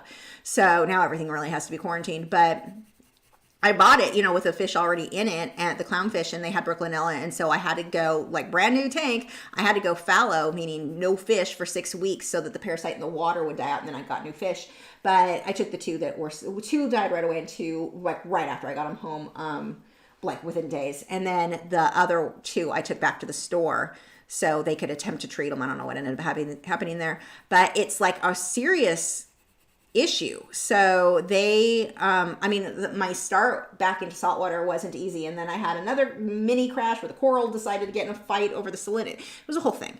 So yeah, that was rough too. And you have that moment where you're like, this isn't fun. I don't want to do this, but I'm glad I stuck with it because my tank is doing great now. I'm going to be setting up a bigger one. And it's like, you have to go through just, sometimes it's just an issue of stuff happens, and sometimes it's just learning how to prevent the stuff from happening. So, yeah. How about the Holbein colored pencils? Kimberly said, yeah, no. So I want to do a review on them so bad. I really do want to get them. I am not spending, their retail right now is freaking ridiculous. Like what they are at Dick Blick. If I get a good coupon, I'll go ahead and order them. I'm not paying that. I'm sorry. That is, I'm not telling the company that was a good price, that they were smart on that. They are the most expensive colored pencil. And I've already seen from people who I trust who they're like, you're not going to like them. I mean, I might like them, but I'm not paying that much to find out. Like, I'm just, for a set of 150, it's like $425 or something, like 400 and something. Heck no, that is not happening. I'm sorry. I like the pencils I have well enough that is not happening. So, yeah, I'm still like, talking about sticker shock. I can't believe how much that they're trying to get for those, and people are paying it. I mean, obviously. So I am just not there until I get a really good coupon. And they have not had any. Luckily, they do allow coupons on that item right now with Blick, which is weird because most of the time they don't. But that one they do. They just haven't had any coupons that I'm just not paying that. I'm sorry. There is no, and it's bad because I want to do the review. Not bad enough to pay those fees. Like, it's almost more the principle of it because, and it's funny because I was telling my husband, if you add up what I've spent in art supplies, so, okay, my initial Schminke, I paid, it was under 200. It was like 150. I don't remember what it was. Something like that for the set, the 24 pan set. So I bought that, and I bought a few individual colors on top of that were like, I don't know, 15 bucks a piece. I forget what it was, 10, 15 bucks a piece. So of the tubes. So I bought those. Then this weekend I spent $350, God, I want to say about $500 more on art supplies this weekend. I mean, so being an artist, you have a budget that you have to spend on art supplies, and I had that available. So I'm like, yeah, I'm going to go ahead and buy some more watercolor stuff. I can justify that because it feels like the cost of those watercolor supplies are pretty even across. I mean, they're more depending on the brand on some cases, but they make sense to me. Those colored pencils, the price that they're trying to charge for those Holbeins do not make sense to me at all. That is too blue. I don't like that. I can't understand how they can think they can. It's so outrageous. There is just not a colored pencil in the world that is worth that much to me. So, and especially considering I already have good, like my pencils I have here, my Caran d'Ache, my Derwent Lightfast, my Polychromos are freaking amazing. Like, I just can't justify it. And even I was like, well, maybe I'll get a small set of 24. They're still like $100. Like, that's just so, the prices are so insane. I'm not doing it. And it's it bugs me. And I check regularly to see, like, is there a coupon yet? Is there a coupon yet? But I want to try them. I just can't bring myself to spend that level of insanity on, like, yeah, that pencil kind of works. Let's see. Moody Road said, I blame all of my brush filled containers on you. Your channel has made me a brush addict. What brush is Lisa using? And can I find it because I need it? That is awesome. Yeah, oh my gosh, I've spent so much money on brushes. Wait till the watercolor starts. I have bought so many brushes. A bunch of you guys recommended. Another friend of mine was like, oh, you need to go buy these two. Another person, everybody's recommending. I have bought a lot of brushes so for the watercolor. So yeah, we're going to be trying some stuff. I'm definitely looking forward to that. The brushes honestly were one of the more expensive. Oh, that's pretty. One of the more expensive portions of what I bought. I also bought a 12 half pan, of empty half pans, which weirdly expensive for the empty container for the paints, but I wanted it to stay Schminke, so it was like all the other ones because I was being a label whore. So I bought that. So I can make my own little half pans with some of the additional colors that I had. Oh, this color looks nice. So yeah, that is, that was my weekend, was art supply shopping and cleaning the house. Let's see. but so many brushes are coming. So many. They're actually, most of them are coming tomorrow. My 2 orders from, I've ordered 3 times. I ordered from Dick Blick. And then, who was it? NH Chicky. He was like, no, you need to try this brush too. I'm like, okay, let's go buy that too. So I bought that, and I'm like, well, if I'm going to get that, I need to get a few other things, save on shipping, because you know that makes sense. To say, I'll spend $45 to save $5 on shipping, because why not? So I went ahead and ordered that, and then my other friend was like, oh, you need this too from this site, and so I ordered that. I placed too many orders this weekend. But I kept going back and adding more stuff and then realizing, oh, I forgot this. Oh, I needed, like I was out of Liquitex gesso. So it wasn't just watercolor stuff. Like I was out of gesso. I was out of, what else was I out of? I was just paste. I wanted some more Cans and Me 10s. So yes, it was major shopping spree weekend.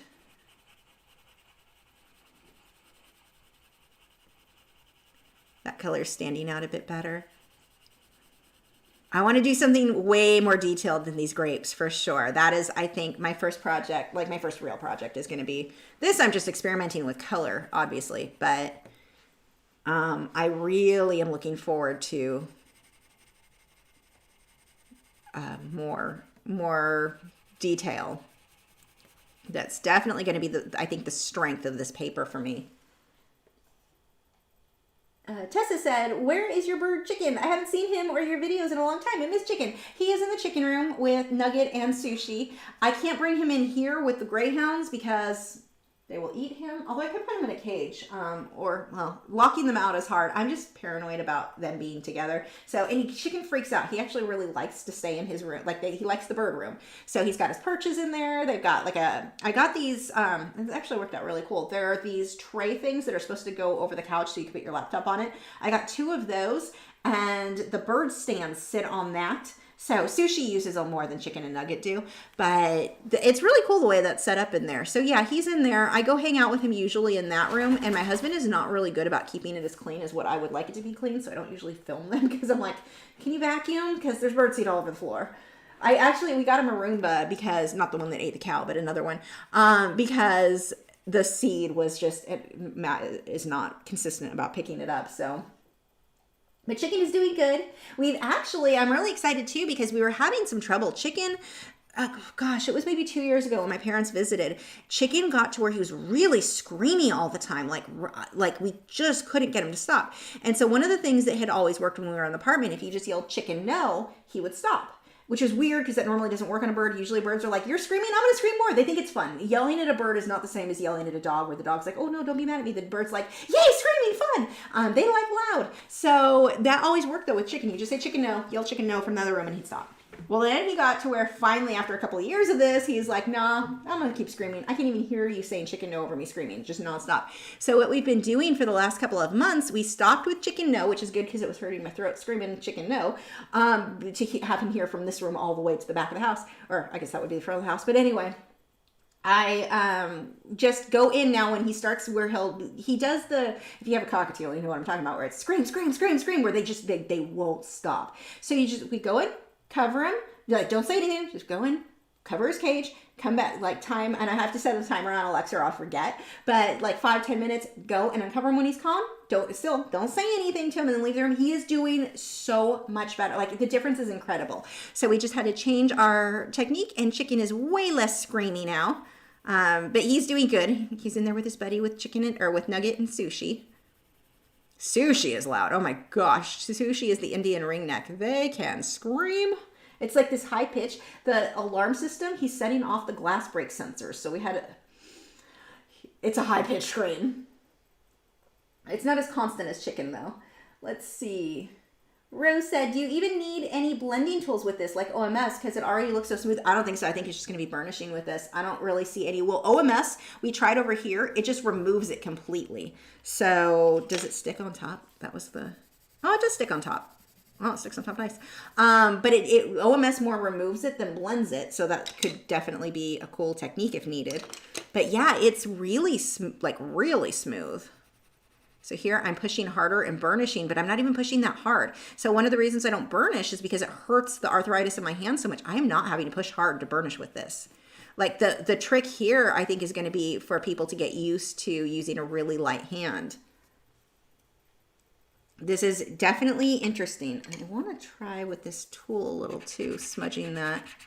So I'm pushing really hard and smudging. Yeah, that works. This is just your regular blending stump. I'm gonna have to get some new ones of this.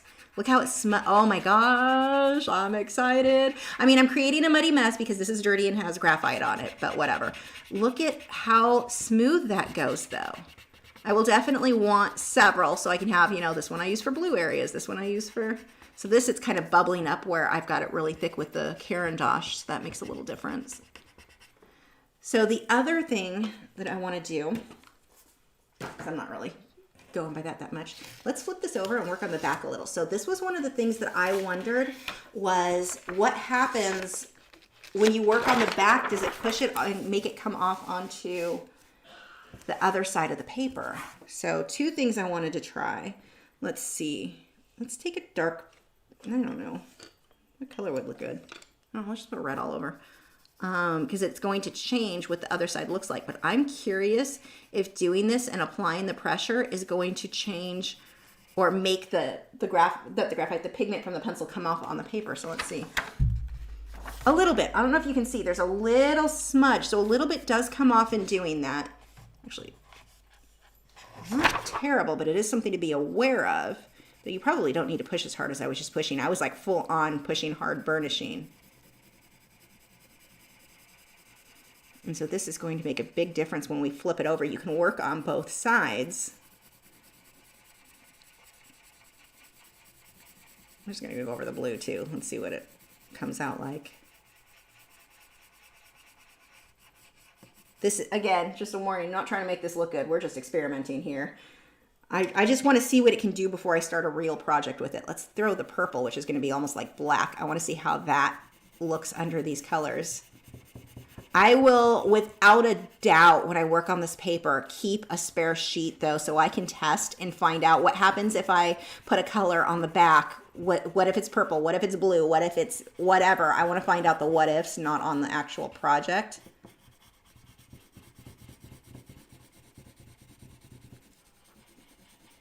So let's turn that over and see what that grape looks like. Whoa, that looks different. That is like, it makes it super dark. Like that really makes that vibrant, like maybe vibrant's not the right, a lot darker. What if then, I'm playing the what if game. Let's see what happens when I put different colors. Maybe a pink. Or no, not on that one. Yeah, let's do a pink. Oh, here's a pretty purple. Let's do that. Let's see what happens. Again, just experimenting. I'm not trying to make them good. So here's with a really pretty lavender.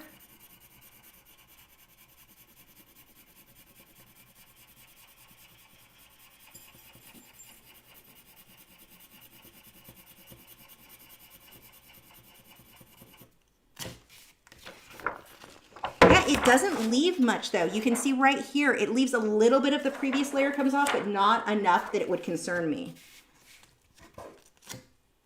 So that gave an interesting look. Let's layer some more over it. At this point, it's just let's play with blending colors or smoothing stuff out. I'm not trying to make good grapes. Actually, to start with, I kind of was. Obviously that didn't pan out. Let's just experiment, I guess. We've gotten to that stage. We can also, how much time do we have? We have 15 minutes. I kind of want to practice or try doing some fur. So let's say we've got, I'm trying to think how I want to do this. How would I normally do tiger fur? Let's see, we need some oranges. That'll work. And some violets. That'll work. And then we'll just do the dark black, or that for the black. So I want to see, is this on camera? Up here would be. So let's say, I'm not even worrying about the direction of the fur or anything. I'm curious how much would be controlled with a pencil versus that slice tool. Although look at, you can easily, look at those little details. That is really easy to get that to show up for drawing fur.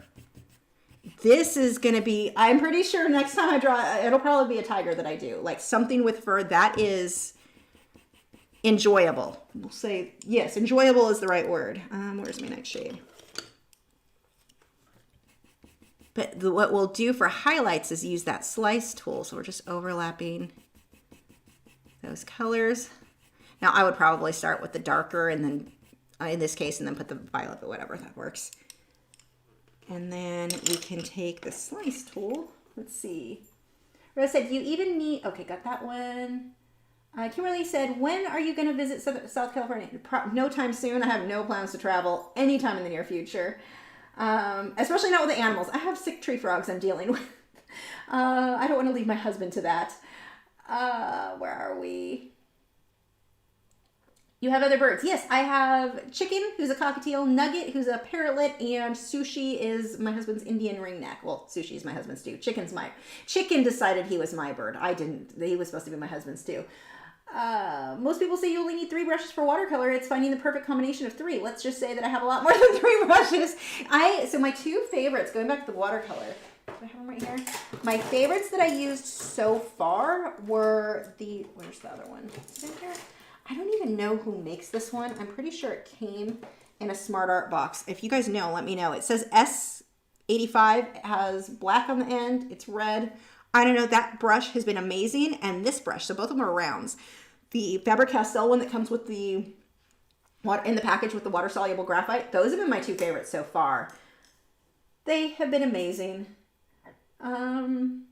Moody Run says, I can't blame my watercolor brush addiction on you as I've had mine for years, but agreed they're expensive. By the way, some of the ones you ordered, black silvers, they are. They're amazing. I did get some of those. If you want to see what I ordered, if you watch the end of yesterday's video, I took a screenshot of everything I ordered from, yes, you can see exactly what I ordered there.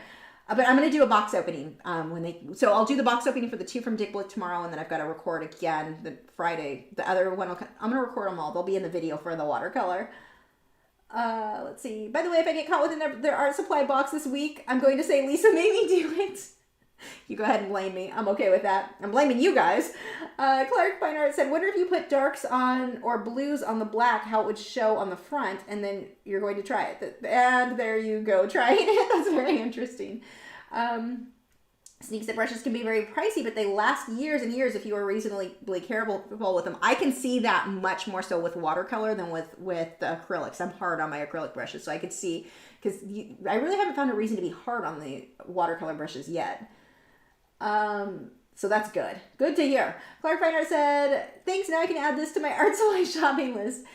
Tessa said, which pencil do you prefer with the drafting film, Polychromos or Luminance? I don't have enough experience to have a preference yet. Right now, they all kind of feel the same to me, and I don't think that that's going to be the case after I've done a few pieces. I think after I've done a few complete pieces, I'll start noticing a difference, but right now, I'm just not seeing a huge difference. So, oh, see, this is why I'm going to like this. Little details, little scrapey. You can get such fine detail, so it's very much like a scratch board for those highlights. Can you guys see that? Let me do it on a bigger area. I'm just going to do a big scribble area so you can see how amazing that looks. Actually, let's just add some details into our guy here. This might work. Oh, so this is interesting here because I put that dark in the background. You don't see it. That I didn't even think about that. So that is something to, I mean, you can pull out detail. But now that I think about it, that was one of the things that I'm like, oh, I'm missing details. I should have planned that out. I can actually get the darker details there. So that does work with that. But let me do a bigger section here. So let's pretend our tiger is mostly purple. I'm just going to block in a whole bunch. I'm just going to scribble this so you can see what I mean. This is so cool with these. This is sloppy. Sloppy work. Don't draw like this. It'll look like crayon, like mine. Let's go over that again and make it even darker. See, that doesn't even make it darker. That is weird. If I did that same thing, that same pencil on hot press, that would have just gotten really dark. So weird. Yeah, this is definitely going to take some getting used to. Okay. But the thing... Benedict says hi. Look at that. That is going to be so cool for animal fur. It's annoying how it sounds. I'll probably put headphones on while I do it, but look at that. Like, or people fur, I guess men have, you call their beards fur, or some women, some mustaches. You could do a, like hair, individual strands where you want those wisps. I want to do a people portrait with this. Oh, I think this would be great for portraits, for that smooth, and then the way you can darken things. So this is almost a little bit the way how I darken the background on this one. I feel like it's kind of like digital painting, because with the digital painting, I'm going to get several layers, and if I decide, like, I wish I had gone darker on the previous layers, no big deal. On this paper, I'm going to flip it over and make that area darker from the back. So you have... There is some pretty awesome potential with this paper. I'm excited to try a full reel project. This right here is probably my favorite thing about it. Like, it's scratchboard. That's amazing. I'm going to really like this. Let's see. This is okay. Got that one. Jess said, just got a huge print of your painting, Low Tide, for Christmas. Love it so much. Oh, that's awesome. That's one of my favorites. That is so awesome. Let's see, where are we? Clark Fine Art said, Paul Clark actually sharpens the wood end of one of his brushes and then flips the brush and uses it to pull up detail in his watercolor paintings. It's really interesting. That is cool. Also, you know what? It kind of makes me think too, there's a tool, these wood, like little teeny wood dowels I use for my nails. I think they're supposed to be for pushing back your cuticle. I use it for cleaning up my edges when I'm nail stamping or just when the paint gets there. So that would work. They're a little bit thicker. I think that would work. Actually, if you guys want to wait a minute, let me go grab one of them, because I think that's going to be really cool here. Be right back.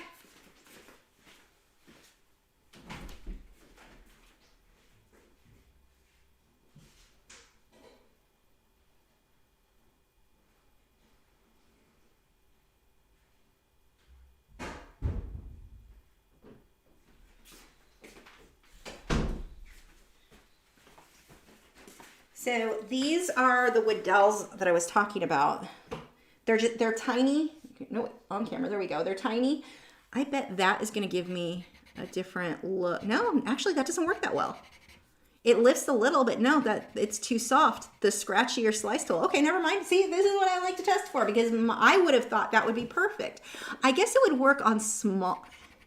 Yeah, no, that's not at all effective. That surprises me, because these are really hard. I would have thought that that would work, but no, the slice tool. So the slice tool, it's like I think they say it's a ceramic blade. I don't know, it looks plastic to me, but that is what I used for that. So, okay, so that was a failed. That's why we got to try things, because it may work, or in this case, completely freaking ineffective. Let's see.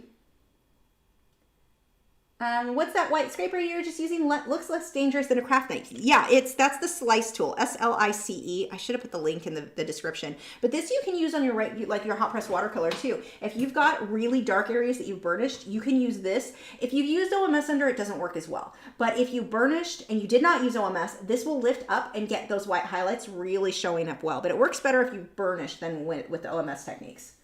With the OMS, it kind of stains the paper. It soaks in more so that it doesn't really, like you're not really able to expose the white because it stained the paper, if that makes sense. It lightens it. In that case, it's just not like you would otherwise. Monica said, Mom wanted to say hi before she goes to sleep. She's doing okay. Yay! So happy to see her. Give her cake. She needs more cake. Okay, see, she's doing better because she's been eating all that cake. Nick said, could you use several pieces on top of each other since they are transparent? Oh, yeah, that would. And it would just be dull. You can, okay, let me pull this back so you can actually kind of get an idea. Let me zoom. Nope, not that. Hold on one second. We're going to move you in. Whoops, grab it. So I can show a little bit more of my board here. There we go. Let's see, here we go over there. So that would make sense if I had, this is just, I was testing with my watercolor. The indigo is not light fast at all in my pan set. And so I knew that was something I had to mix. And so I was curious. I'm like, how easy would it be to mix? It's almost the exact same. You just take the blue next to it, mix the black in. It is almost the exact same. Only we are now 4 stars instead of 2 on the light fast chart. So anyway, close enough that that is good enough for me. I would rather have the light fast close enough than the actual color of indigo that is not light fast at all. Moving on.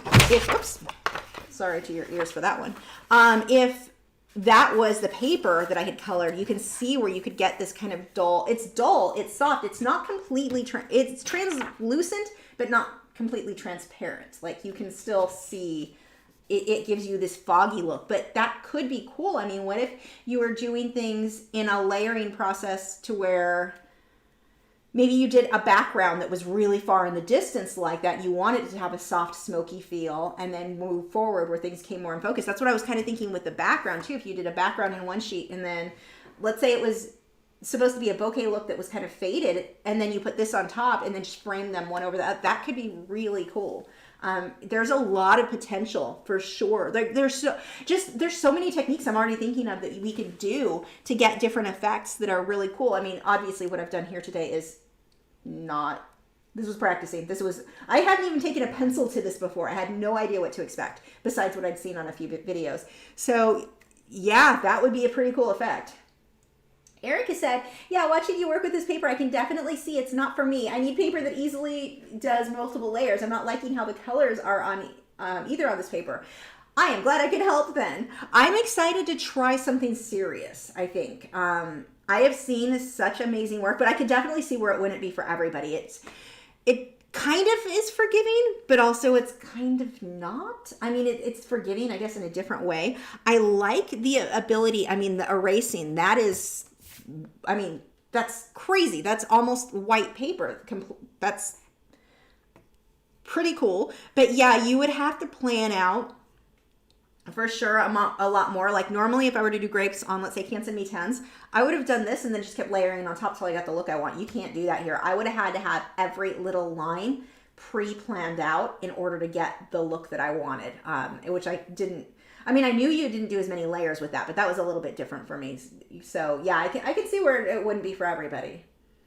I love that there's so many options though. So I think this would be really good for somebody who doesn't want to do a million layers, because a lot of people are like, colored pencil is not for me. I don't want to do the layers, it takes too long. I think this might be good for some people. It feels a little bit more like you'd have to approach it in a semi paint by number method of just put the right color in the right place. Like you can smudge and blend to an extent, but you're not layering the same. So yeah.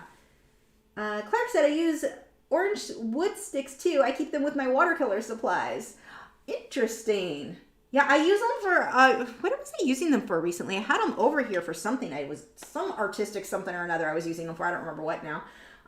That's why I was looking on my easel, because I know there was one here a while back. I just don't remember now what I was using it for. Jessie said, hey, it's been a minute since I hopped into one of your lives. When do you plan on doing some different watercolors?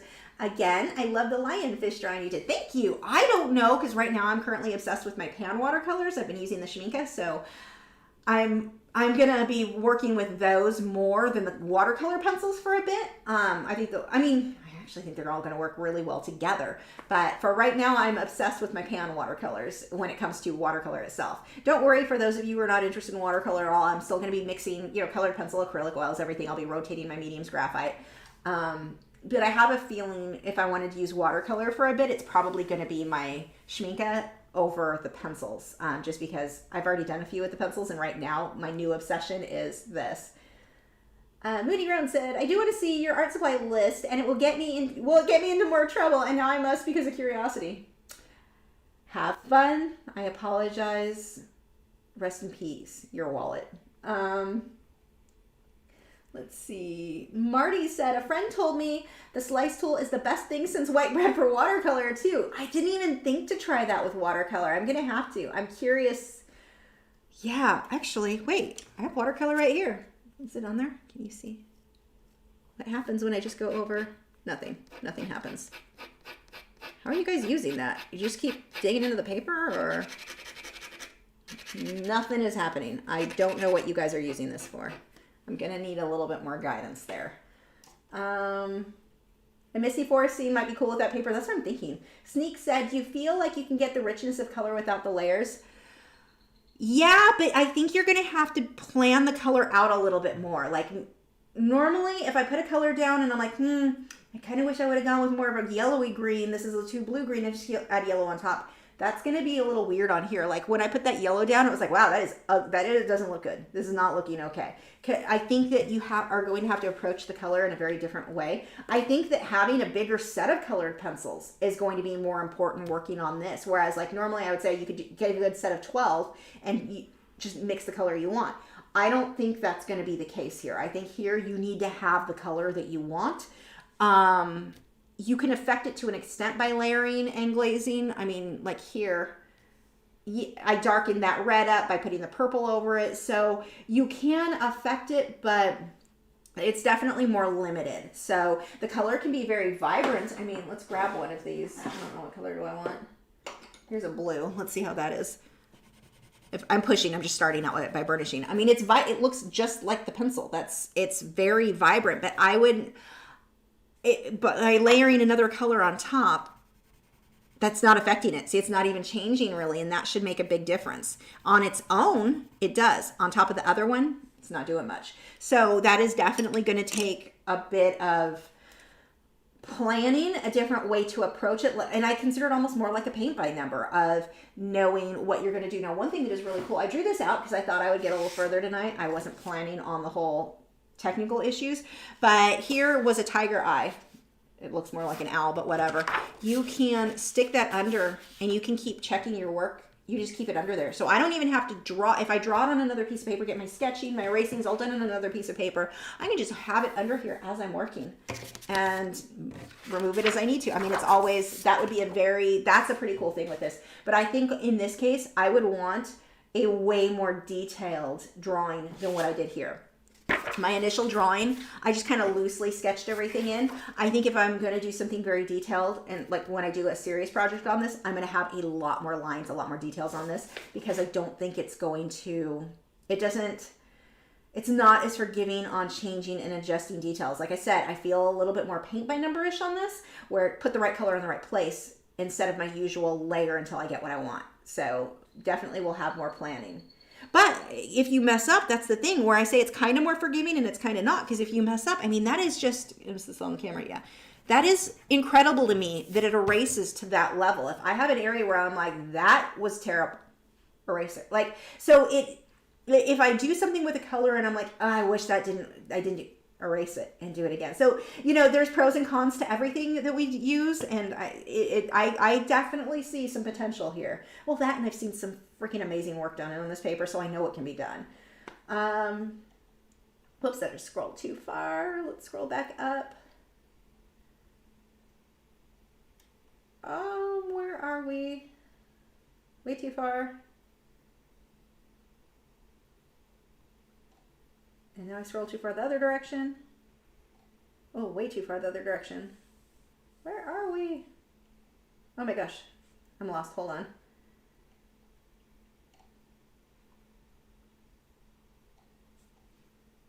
I'm having technical issues again. Here we go. Tessa said, after you finish with a picture on drafting film, would you need to mount the paper on white so you could see the picture? Yeah, I would not even necessarily mount it.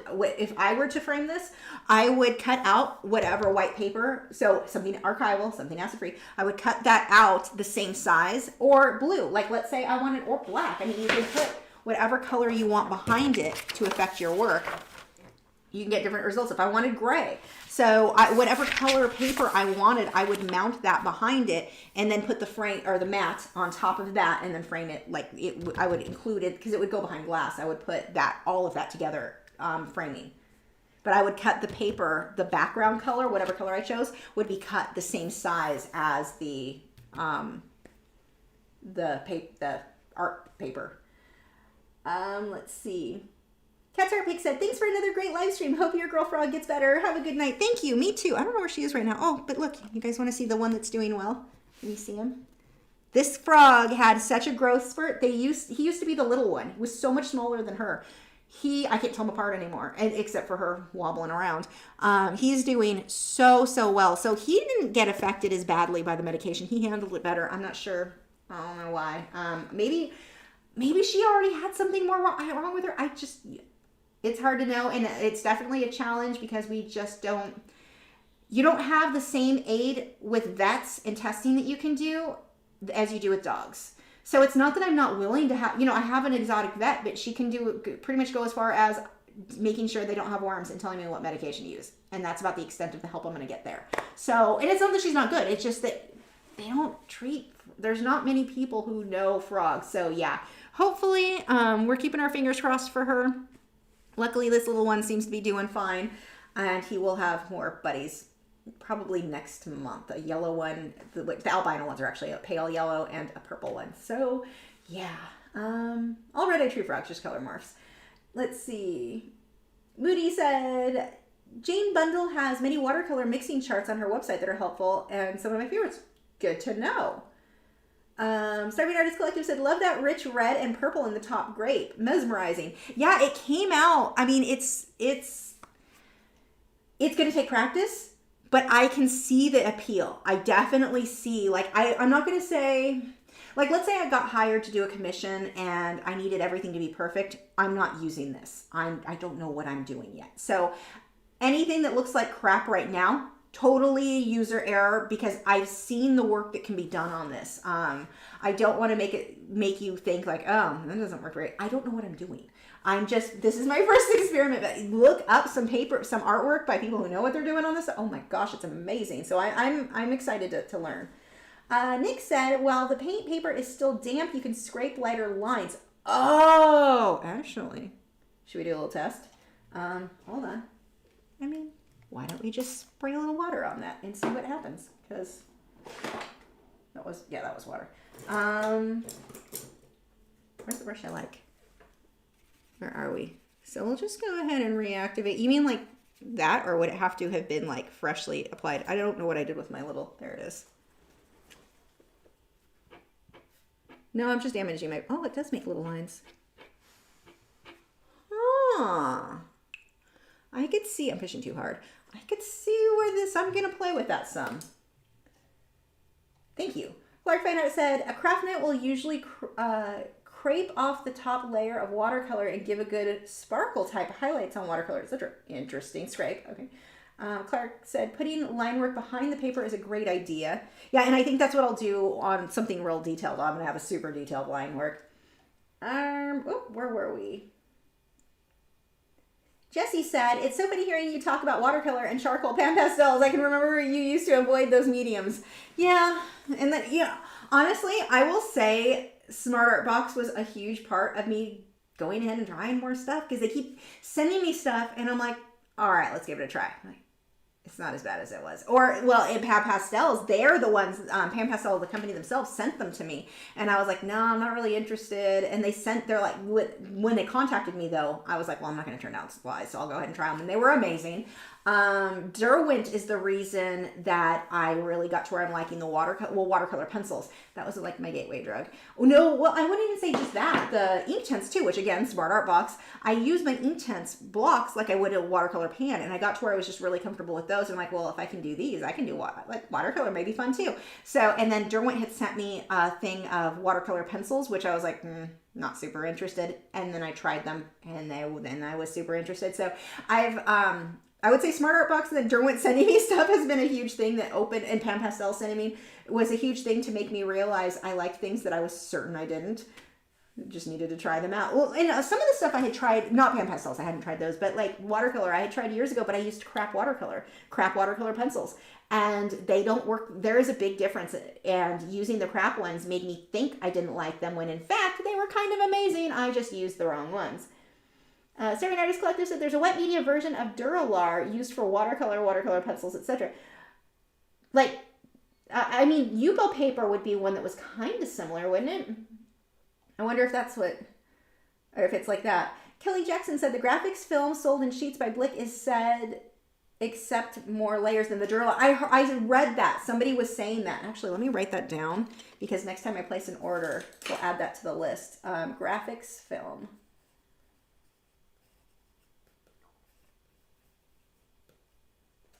Okay, got that written down. Thank you.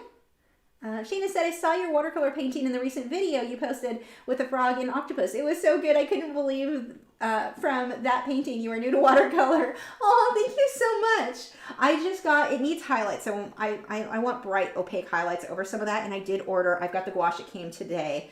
I'll make it a little more sparkly. But thank you so much. That makes me feel happy.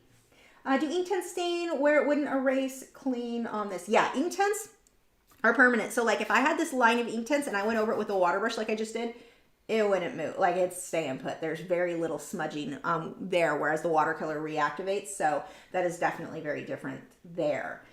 Anyway, okay, 10:11. I mean, I was late starting, so I guess I'm taking off early. Kinda. I didn't put in my full 2 hours. Oh, watching the little frog. She's back. See, she tries to move around. She's back on her food dish. Oh, there we go.